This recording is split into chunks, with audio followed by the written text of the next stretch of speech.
নমস্কাৰ বন্ধু বান্ধৱীসকল, মই ধনদেৱ গোস্বামী পুনৰ আপোনালোকৰ ওচৰলৈ আহিছোঁ।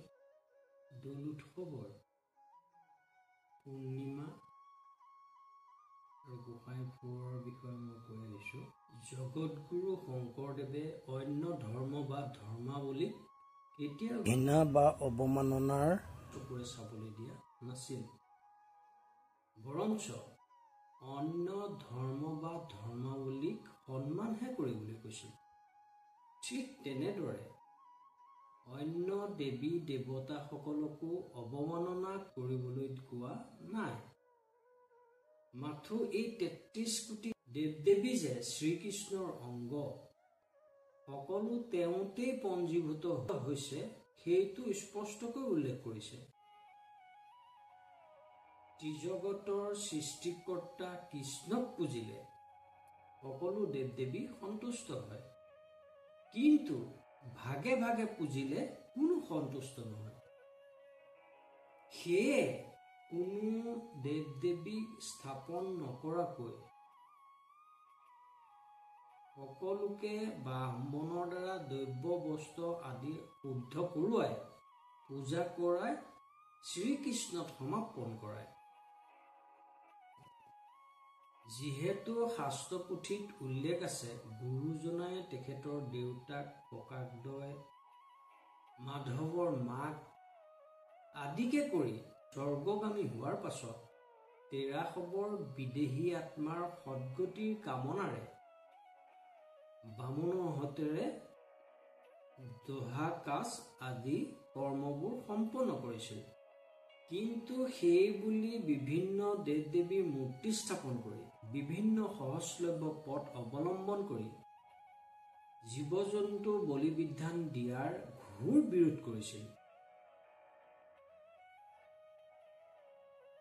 তেখেতৰ মতে পুণ্য আৰ্জিবলৈ এটা তুলসী পাতেৰে পুজিলেই যথেষ্ট। তাৰ বাবে জীৱ হত্যা কৰিব নালাগে।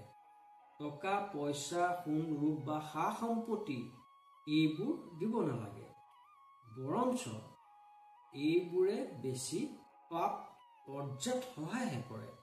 দৌল মন্দিৰ ভাগ কেনেধৰণে নিৰ্মাণ কৰিছিল এই কথাটো মই আগতেই উল্লেখ কৰি আহিছোঁ। গুৰুজনাৰ নাতি অৰ্থাৎ ৰমানন্দ ঠাকুৰৰ পুত্ৰ পুৰুষোত্তম ঠাকুৰে বটদ্ৰৱা থান বৰ্ণনা গীতত এনেদৰে লিখিছে: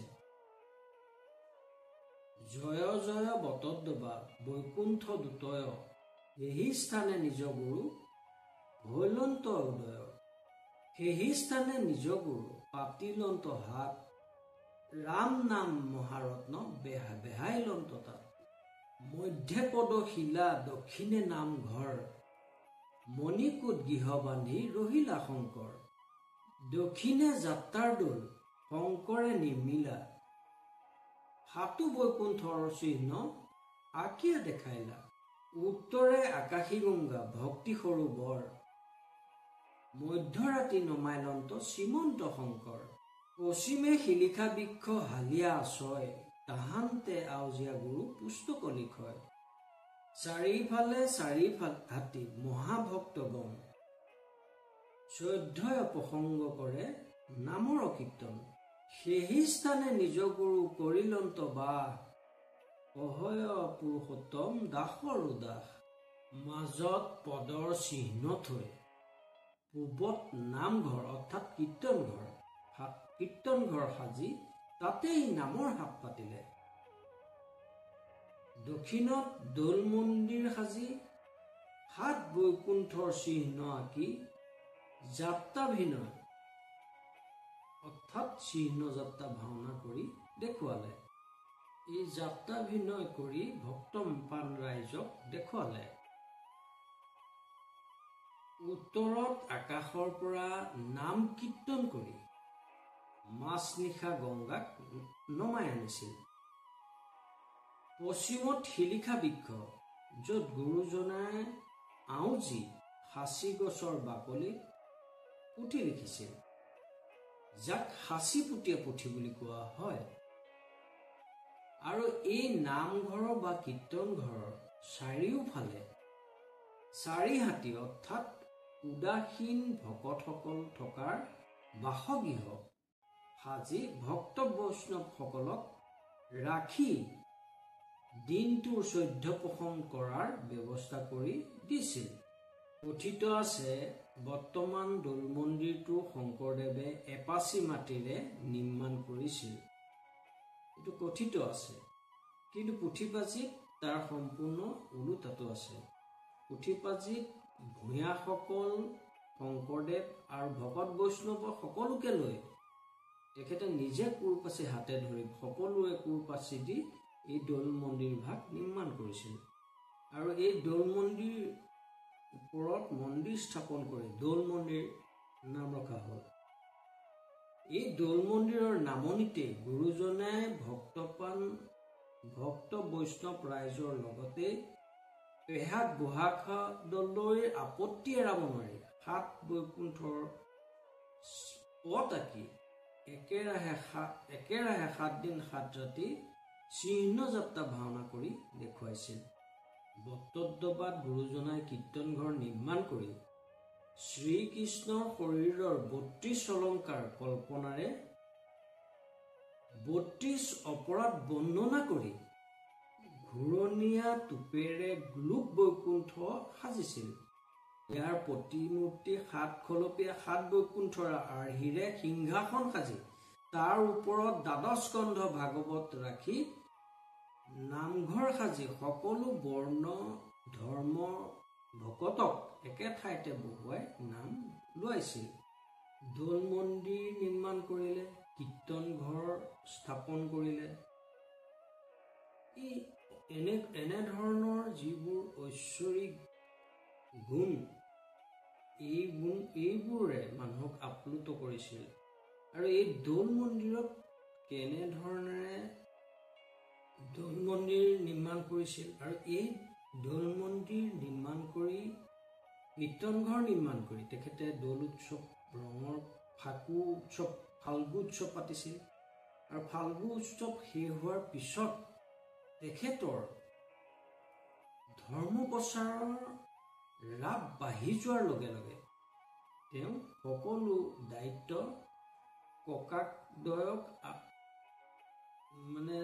থাপি তেওঁ কি কৰিবলৈ বিচাৰিছিল তাকে পুথিত এনেধৰণে উল্লেখ কৰিছে। এহিমতে তৈত্যতেবে কতো দিন আছে শুনিও জনকথা ভৈল তাৰ পাছে জয়ন্ত মাধৱ দুই সূৰ্যবৰ ভাই শ্ৰীমন্ত শংকৰে তাংক আনিলা মতাই। হে ভক্ত বৈষ্ণৱসকল, আপোনালোকে মন দি শুনক, তাৰ পাছতনো কি হ'ল। কিছুদিন অতিবাহিত কৰাৰ পাছত এদিন সূৰ্যবৰৰ ভায়েক জয়ন্ত মাধৱ ককাকদ্বয়ক শ্ৰীমন্ত শংকৰদেৱে মতাই আনিলে। পিতৃৰ কালৰ যত সম্পত্তি আছিল সবে ৰাজ্য ভাৰ দুহান্তক দিল। শাস্ত্ৰ কৰি বাকমনে মন্ত কৰিলন্ত পাছে দুই পিতামহ আলস কৰন্ত। দুয়োজনা ককাক জয়ন্ত মাধৱক মতাই আনি পিতৃৰ সূতে লাভ কৰা সমস্ত ৰাজ্যভাৰ ও সম্পত্তি তেওঁলোক দুজনক গতাই দি শাস্ত্ৰত আত্মনিয়োগৰ মন মিলিলে। শংকৰদেৱৰ এনে ৰাজ্যৰ প্ৰতি সম্পত্তিৰ প্ৰতি উদাস মনোভাৱ দেখি ককাকদ্বয়ে আলোচনা কৰিলে। শংকৰৰ আবে আশী হৈল যোৱা কাল কৰাই বহু বিহা কন্যা পাই কৈত্য ভাল। বুঢ়াখাক আদি যত জ্ঞাতি বন্ধুগণ সবে হন্তে বিচাৰে যতে কমিত্ৰগণ। যৌৱন অৱস্থাতেই শংকৰদেৱৰ মন উদাস হোৱা দেখি ককাকহঁতে কথাটো আলোচনা কৰিবলৈ ধৰিলে। শংকৰদেৱে সকলো ত্যাগ কৰি ঈশ্বৰক প্ৰচাৰ প্ৰসাৰত ব্যস্ত হ'ব খোজাতহে যেন তেওঁলোকৰ চেতনা জাগিল। জানোচা শংকৰৰ সাংসাৰিক বিষয় বাসনাত অনাসক্ত হৈ বিয়া বাৰু নকৰায়। সেয়ে ককায়েকদ্বয়ৰ লগতে বুঢ়িয়াৰ খেৰসুঁতি চিন্তাত পৰিছিল। সঁচাকৈ শংকৰদেৱ যৌৱনত ভৰি দিছে। এগৰাকী সুন্দৰী কন্যা চাই বিয়া পাতি দিব লাগে। সেই উদ্দেশ্যেৰে বুঢ়াকাকে আদি কৰি যিমান জ্ঞাতি বন্ধু মিত্ৰ আছিল সকলোৱে কন্যা বিচাৰ খোচাৰ কৰাত লাগিল। অৰ্থাৎ ককাকৰ মুখেৰে শংকৰদেৱৰ বিবাহৰ কথা শুনি সকলো আনন্দিত হৈছিল। হয়তো কথাটো বনজুইৰ দৰে বিয়পি পৰিছিল আৰু সেয়ে সকলো বন্ধু মিতিৰ কুটুমে শংকৰদেৱৰ আগোচৰে তেওঁলোকে কন্যা বিচাৰি চলাত কৰিছে। হৰিখা নামে ভূঞা প্ৰমাণ পখৰ তেহেন্তে কন্যাক লাগি বিচাৰয় বৰ। প্ৰপঞ্চি কৰিলে পদ বিস্থৰ হয় সংক্ষেপ কৰিও শুনা সভাসদশয়। এই সভাসদসকল, হে শ্ৰোতাসকল, ব্যাখ্যা কৰিলে কথাটো বহল হৈ পৰে। অৰ্থাৎ কবলৈ গলে বহুখিনি কব লগা হয়। সেই চমুকৈ কওঁ, আপোনালোকে শুনক।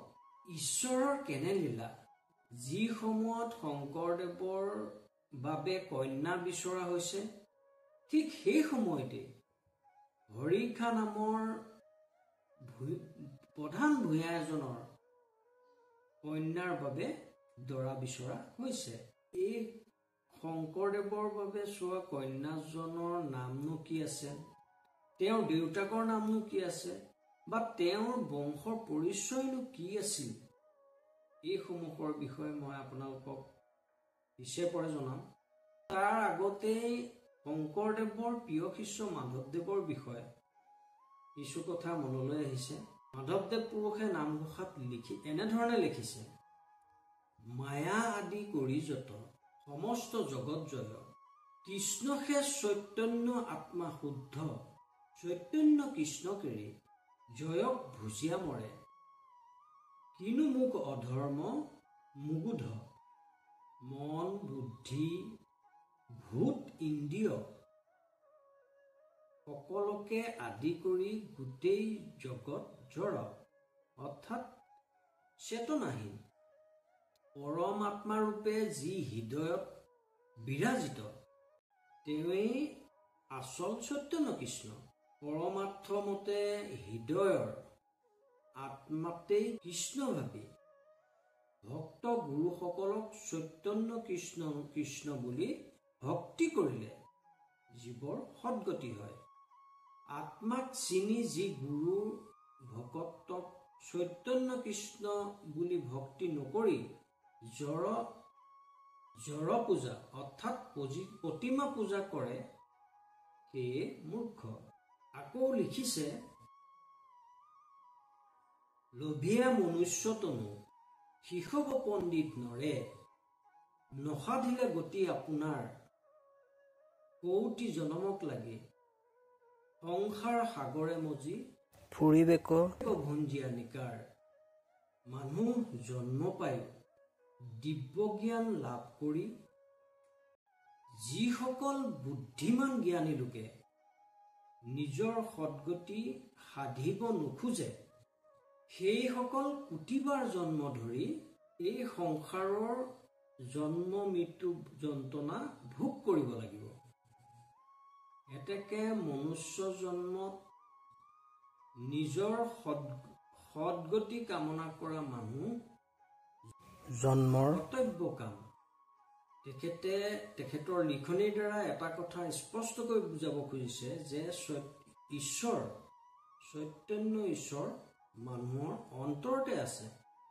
আমি জড় ঈশ্বৰক পূজা কৰিছোঁ যদিও আমাৰ প্ৰত্যেকৰ মাজতেই সেই কৃষ্ণ চৈতন্য হৈ আছে। সেয়ে মানুহে বা জ্যেষ্ঠসকলে এটা কথা বাৰে বাৰে উনুকিয়াই গৈছে যে জীৱ মাত্ৰেই ভগৱান আছে, জীৱৰ মাত্ৰকে ভগৱান থাকে। নমস্কাৰ। মই আজিলৈ আপোনালোকৰ পৰা বিদায় ল'ব বিচাৰিছোঁ। পাছত আকৌ লগ পোৱাৰ প্ৰতিশ্ৰুতিৰে। ধন্যবাদ।